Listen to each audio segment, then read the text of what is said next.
General Victor Harrington had spent 34 years commanding soldiers through impossible wars.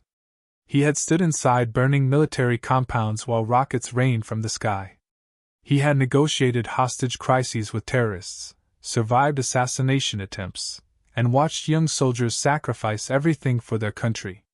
Across the military, he carried a reputation that bordered on legend. They called him the general who never accepted defeat. But inside room 517 of Blackwood National Medical Center, medals meant nothing. Power meant nothing. Authority meant nothing. Because lying silently in the center of the room was his only son. 26-year-old Ethan Harrington hadn't spoken a single word in 9 months. The devastating helicopter crash that ended his military rescue career had also stolen every sign of consciousness. After nearly 13 minutes without oxygen, the nation's most celebrated neurologists delivered the same heartbreaking verdict. There was no hope. 17 specialists had examined every scan. 4 military trauma experts had reviewed every report. The country's most advanced medical technology had searched for even the smallest sign that Ethan was still inside. Every answer was identical. His body survived. His mind did not. The hospital quietly advised General Harrington to transfer his son into permanent long-term care. Friends urged him to let go. Even decorated military officers who had followed him into combat could no longer find words of encouragement. But every morning, the general returned to the same chair beside Ethan's bed. He still spoke to his son. He still read military history aloud. He still believed that somewhere behind those motionless eyes, the young man he had raised was fighting the hardest battle of his life. Then, on a cold November night, a new nurse quietly walked into room 517. She wasn't one of the hospital's celebrated specialists. She had never published medical research. She wasn't famous. Most doctors barely noticed her. Before becoming a civilian nurse, she had spent 6 brutal years as a special operations combat medic, treating critically wounded soldiers in remote war zones where there were no operating rooms, no specialists, and no second chances. During her very first examination of Ethan, she noticed something so small that every doctor before her had overlooked it. A movement that lasted less than half a second. Most people would have dismissed it as a random muscle twitch. She didn't. Because she had seen that exact response before, not in a hospital, but on a battlefield. Her heart immediately began racing. The general's son wasn't gone. He wasn't brain dead. He wasn't trapped by damaged muscles. He was trapped inside his own mind. And somewhere deep inside the classified medical training she received during combat deployments was a dangerous neurological technique that had once pulled wounded soldiers back from the edge of permanent silence. The procedure had never been approved for civilian hospitals. Performing it without authorization could end her career, destroy her nursing license, and even send her to prison if anything went wrong. Worse still, if the general walked into the room at the wrong moment, he would almost certainly believe she was torturing his helpless son. Every rule said she should walk away. Every protocol demanded she remain silent. Every doctor insisted the young man in that bed was already lost forever. But combat medicine had taught her one lesson she would never forget. Sometimes the difference between life and death isn't another machine. It isn't another specialist. It isn't another diagnosis. Sometimes, it's one person willing to risk everything when everyone else has already surrendered. The cold rain hammered against the massive glass windows of Blackwood National Medical Center, turning the city skyline into a blur of gray lights. Inside room 517, however, time had stopped nearly 9 months earlier. General Victor Harrington sat motionless beside his son's hospital bed. His military uniform had been replaced by a simple dark overcoat, but his posture remained perfectly straight. Years of commanding elite soldiers had trained him never to show weakness, yet the deep lines beneath his eyes revealed countless sleepless nights. Across the country, people knew Victor Harrington as the general who had never lost a battlefield campaign. Foreign governments respected him. Enemies feared him. Presidents sought his advice during national emergencies. But none of that power could force his only son to open his eyes. 26-year-old Ethan Harrington lay completely still beneath the white hospital blankets. His once powerful athletic frame had withered after months without movement. The machines surrounding his bed quietly measured every heartbeat, every breath, every tiny sign that life still existed. That was all they measured. Life. Not hope. 9 months earlier, Ethan had been flying a military rescue helicopter during a humanitarian evacuation after devastating floods destroyed several mountain villages. As his aircraft lifted civilians to safety, an unexpected rockslide struck the mountainside. Massive debris slammed into the helicopter. The aircraft spun violently before crashing into an icy river below. By the time emergency rescue teams reached the wreckage, Ethan had remained underwater for nearly 13 minutes. His heart had stopped. Doctors somehow restarted it. But they couldn't restore what mattered most: his consciousness. Since then, every specialist who entered room 517 delivered the same heartbreaking conclusion. There would be no recovery. General Harrington never accepted their words. Every morning before sunrise, he arrived carrying fresh coffee and a leather notebook.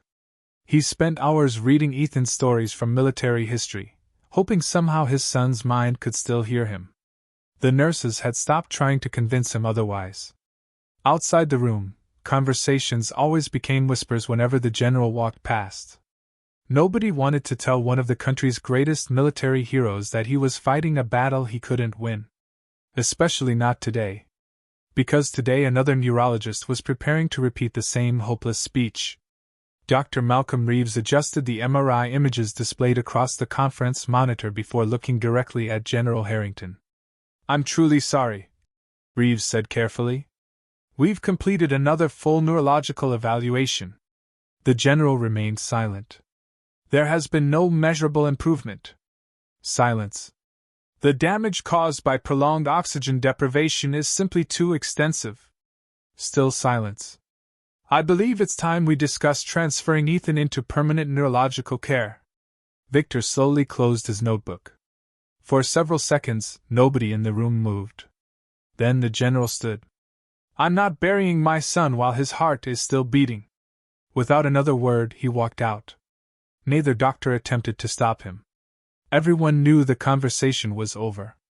Later that evening, while the hospital settled into its quieter night routine, a woman wearing fresh navy blue scrubs stepped through the employee entrance carrying a worn military duffel bag. Her name was Ava Carter. Most of the hospital staff barely noticed her. To them, she was simply another new nurse assigned to difficult overnight shifts. None of them knew that before becoming a civilian nurse, Ava had spent 6 years serving as a special operations combat medic. She had treated soldiers inside collapsing buildings.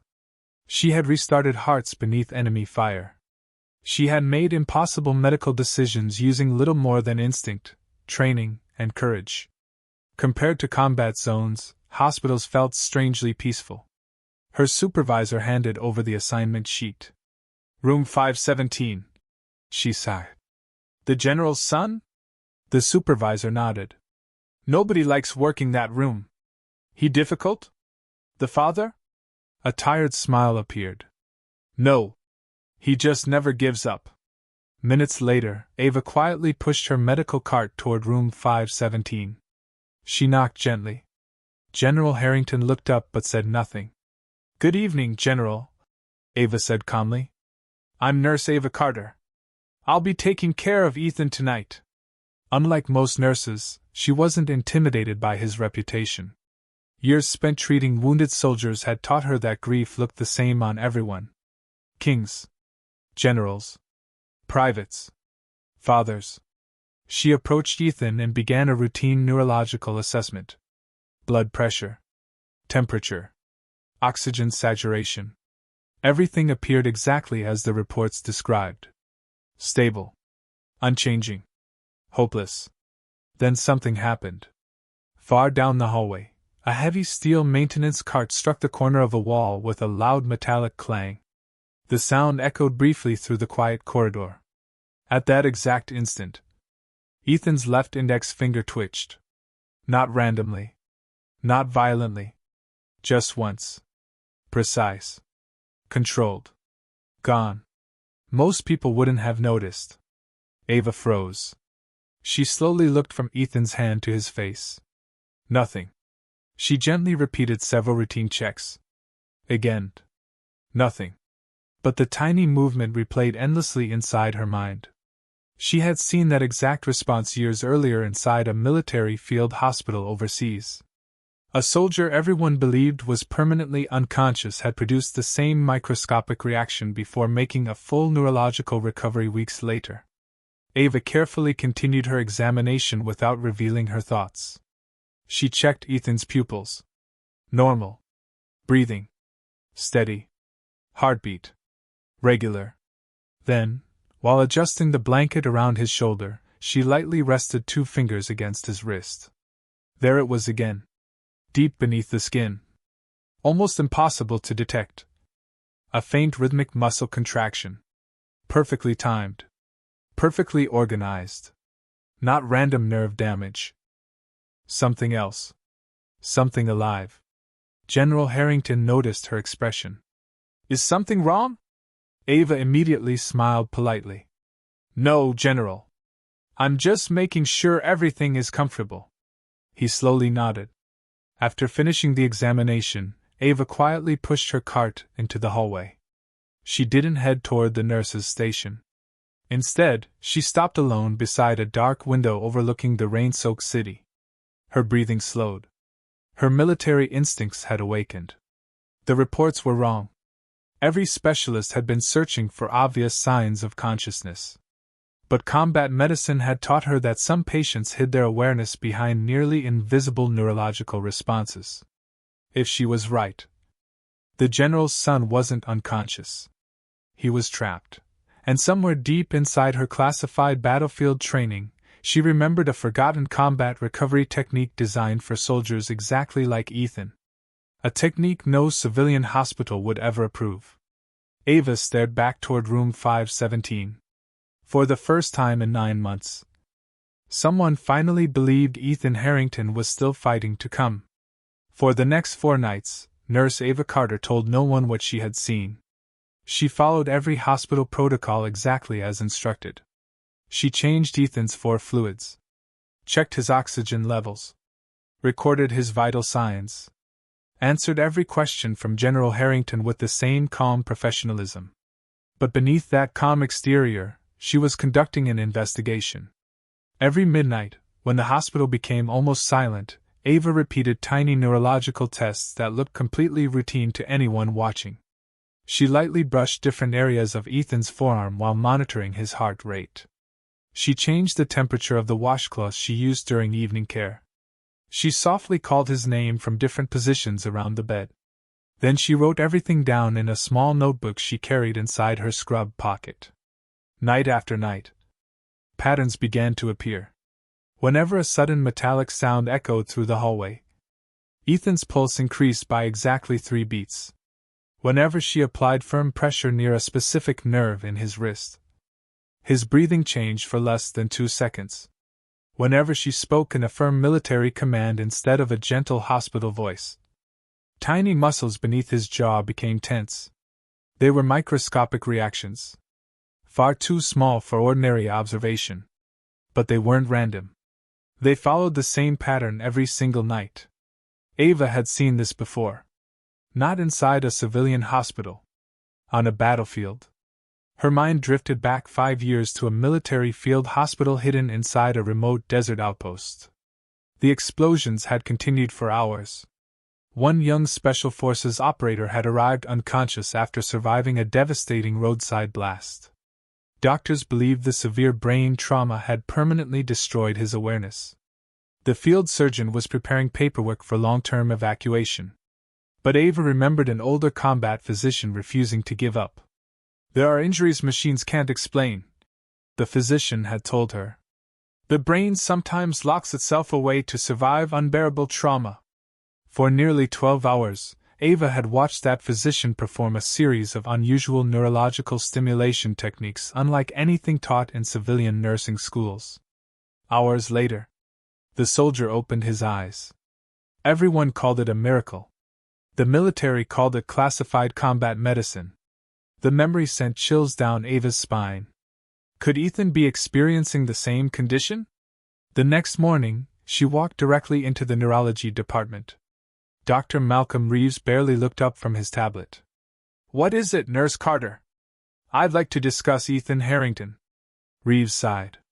"If this is about changing medication schedules, leave it with the residents." "It isn't." She placed her notebook on his desk. "I've observed consistent neurological responses during the last 4 nights." The doctor finally looked at her. Ava calmly explained every observation. The synchronized heartbeat changes, the muscle contractions, the breathing responses, the repeated patterns. When she finished, silence filled the office. Then Dr. Reeves laughed. Actually laughed. "You've been here less than a week." "Yes." "And you're suggesting 17 neurologists somehow overlooked signs of consciousness." "I'm suggesting we may be looking at the wrong diagnosis." His smile disappeared. "Nurse Carter, you served as a battlefield medic." "Correct." "This isn't a war zone." "No. So stop treating it like one."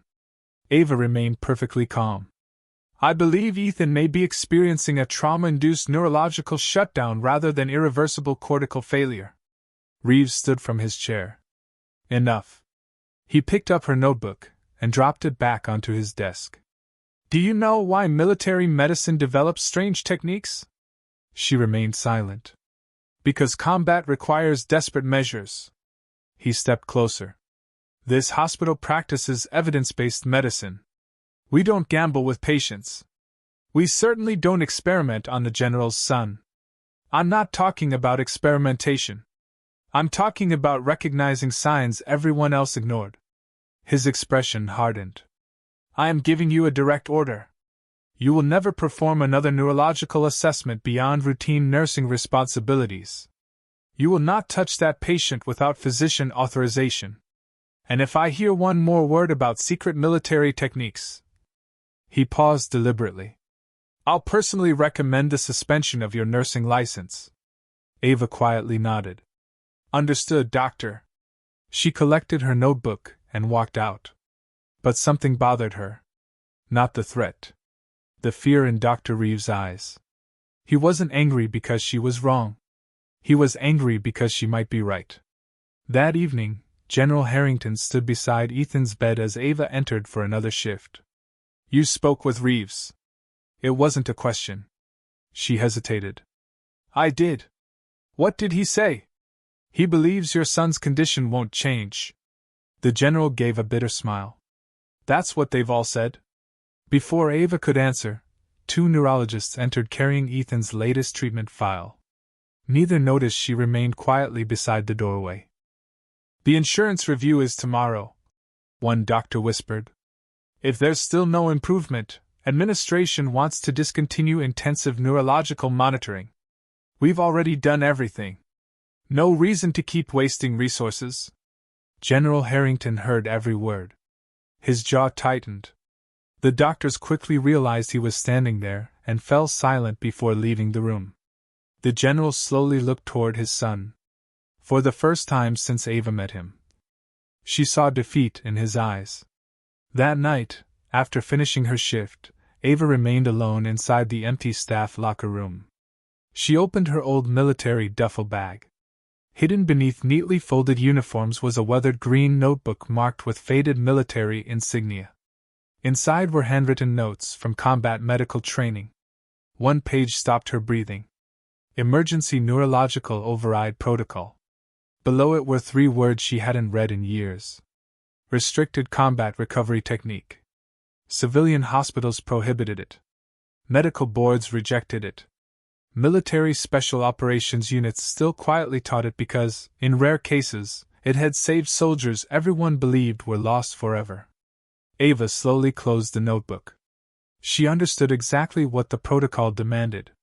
It was painful, dangerous, and completely unauthorized. If she performed it and failed, she would lose everything.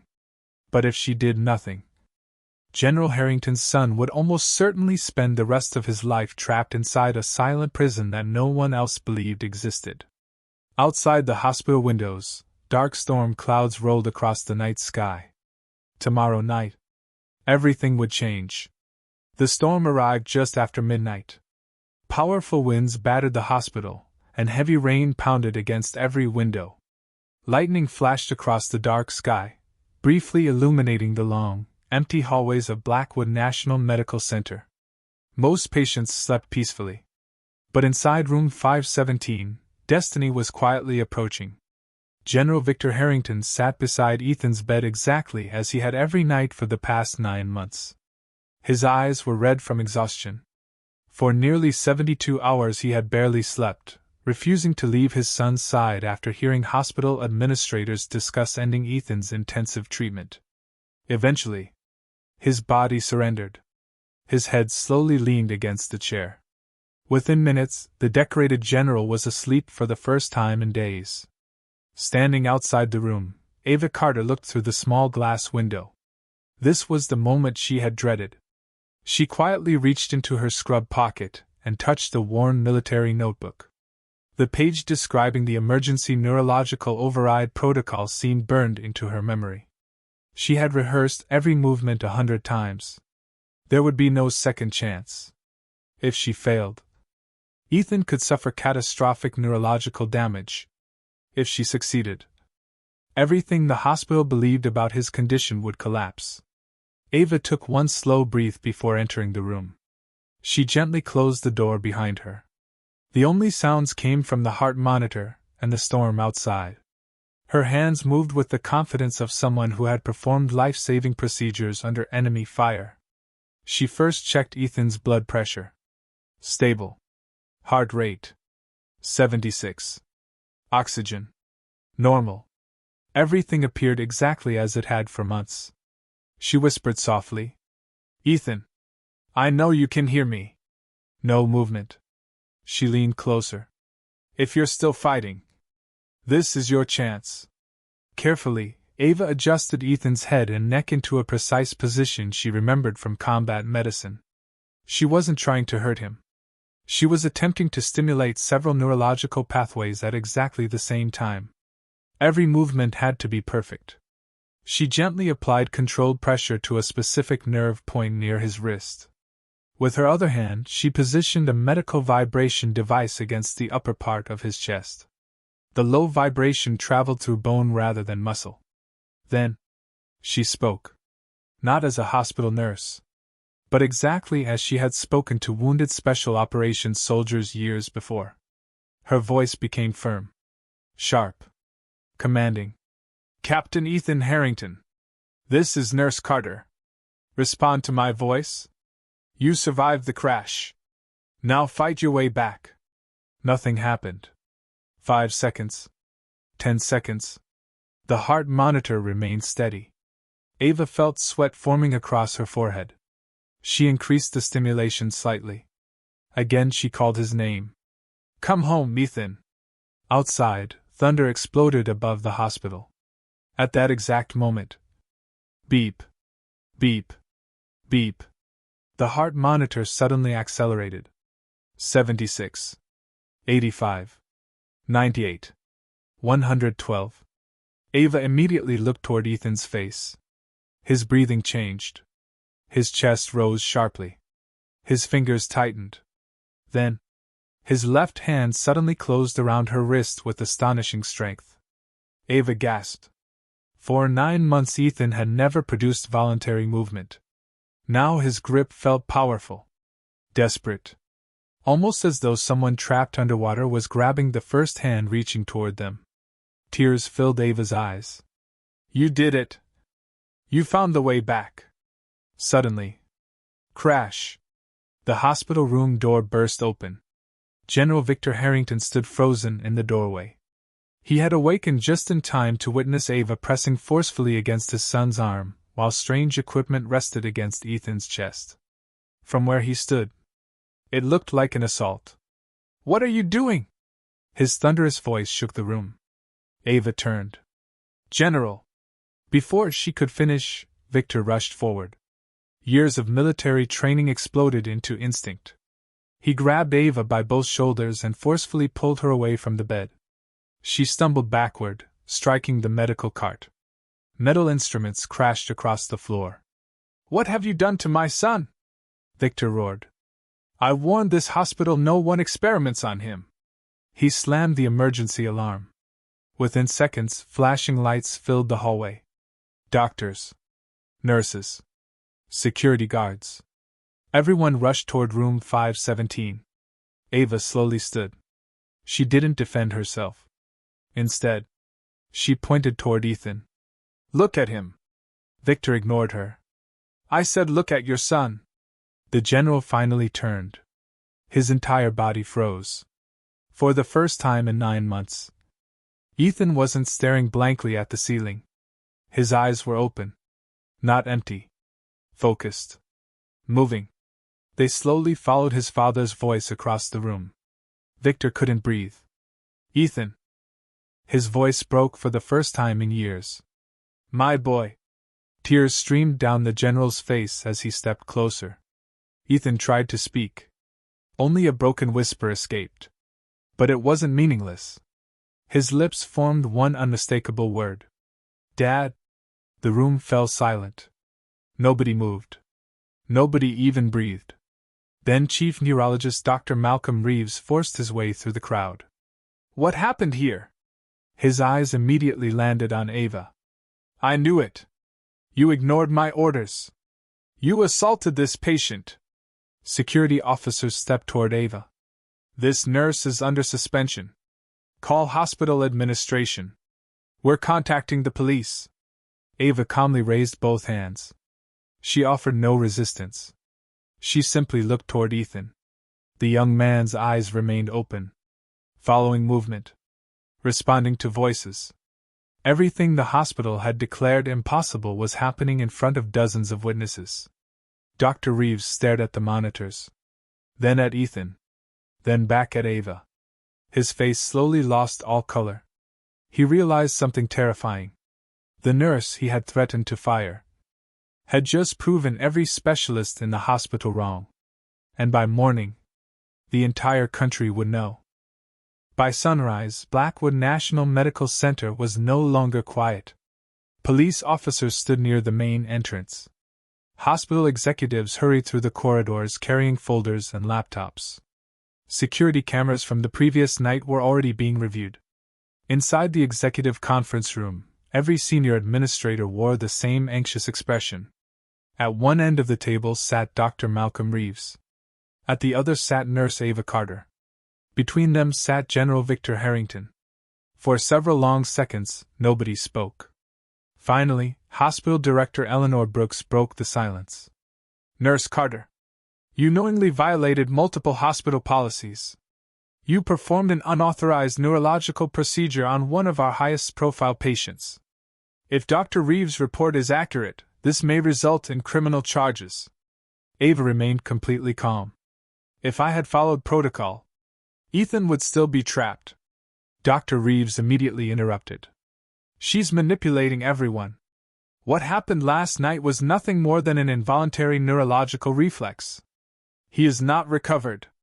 He simply reacted to extreme stimulation." General Harrington slowly stood. Without saying a word, he placed a digital tablet onto the conference table. "This recording was taken 6 hours ago." He pressed play. The room became silent. The video showed Ethan sitting upright in his hospital bed. Weak. Exhausted. But awake. A military rehabilitation specialist stood beside him asking simple questions. "Ethan, what is your name?" "Ethan Harrington." The answer was slow. Difficult. But perfectly clear. Another question followed. "Who is sitting beside you?" Ethan slowly turned toward the general. "My father." Several administrators exchanged stunned looks. General Harrington paused the recording. "Would anyone here like to explain how a man declared permanently unconscious recognizes his own family?" No one answered. The general continued. "Last night my son told me something." His voice became quieter. "He said he heard us. For 9 months. He heard every conversation. He heard every doctor telling me to let him go. He heard every goodbye. He simply couldn't answer. Complete silence filled the room. Even Dr. Reeves lowered his eyes. The general walked toward him. You told me my son was gone. You told me Hope was irresponsible. You asked me to stop fighting. He stopped directly in front of the neurologist. But one nurse, one former combat medic, refused to surrender. Dr. Reeves swallowed nervously. General, medicine isn't perfect. No, the general replied. But arrogance isn't medicine. He turned toward the hospital board. I've already contacted the Department of Military Medicine. They reviewed Nurse Carter's observations. They confirmed that the neurological responses she documented should have triggered additional testing months ago. Several administrators looked shocked. General Harrington continued. They also confirmed she never acted recklessly. She acted after repeated evidence suggested my son remained conscious. Dr. Reeves suddenly stood. You're making a terrible mistake. Military medicine isn't recognized civilian practice. The general looked directly into his eyes. Neither is abandoning a living patient because admitting uncertainty is inconvenient. The conference room fell silent again. Hospital Director Brooks slowly closed the investigation file. After several uncomfortable moments, she finally spoke. Effective immediately. All disciplinary actions against Nurse Ava Carter are dismissed. She turned toward Dr. Reeves. And pending a full independent investigation, you are relieved of all neurological responsibilities. The doctor looked completely defeated. Everything he had spent 20 years building disappeared in a single morning. Ava expected to feel victorious. Instead, she felt relief. Because the only victory she had wanted was Ethan's. 3 months later, the rehabilitation center echoed with determination instead of silence. Ethan stood between two parallel bars. Sweat covered his face.